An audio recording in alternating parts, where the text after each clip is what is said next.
അവിടെ ഇരിക്കാതെ കറങ്ങി നടക്കുക. വൈകുന്നേരം എന്തെങ്കിലും മരുന്നുണ്ടെ അവനെ കൊണ്ട് കൊടുക്ക. അത് പിന്നെ പച്ചമരുന്ന് കഴിക്കണം. അത് നടക്കത്തില്ല. എന്താ കാര്യം? ഞാൻ രാത്രിയിലേ ചുമന്ന മരുന്ന് കഴിക്കുന്നുണ്ട്.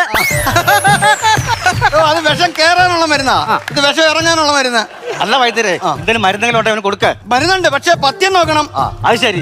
കടിച്ച പാമ്പിനും പത്തി, കടിക്കുന്ന മരുന്നിനും പത്തി. ഇവര് അളിയനോ അളിയനോ അല്ലടോ, ഞാൻ കൊടുക്കുന്ന മരുന്നിന് പത്യമുണ്ട്. അന്ന് എന്തെങ്കിലും എടുത്ത് കൊടുക്കാം അങ്ങോട്ട്. ഇവിടെ പാമ്പ് കടിച്ചാൽ ഉറങ്ങാൻ പാടില്ല. അതെങ്ങനെ വൈദ്യരെ ശരിയാവുന്നേ? പാമ്പ് പിന്നെ കടിച്ചിട്ട് അങ്ങ് പോയില്ലയോ?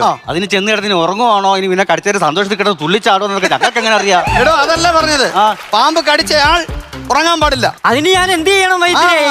അതിന് ശംഖുപുഷ്പം വെച്ച് കണ്ണെഴുതണം.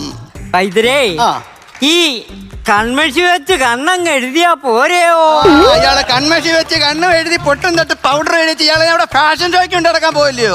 ഇവിടെ ശംഖുപുഷ്പം വെച്ച് തന്നെ കണ്ണെഴുതണം. എന്റെ പൊന്നു വൈദ്യരെ, അത് നടക്കത്തില്ല. അതെന്താ കാര്യം? പിന്നെ ശകുന്തള ഓർമ്മ വരും. ശകുന്തള ഓർമ്മ വരും അല്ലേ?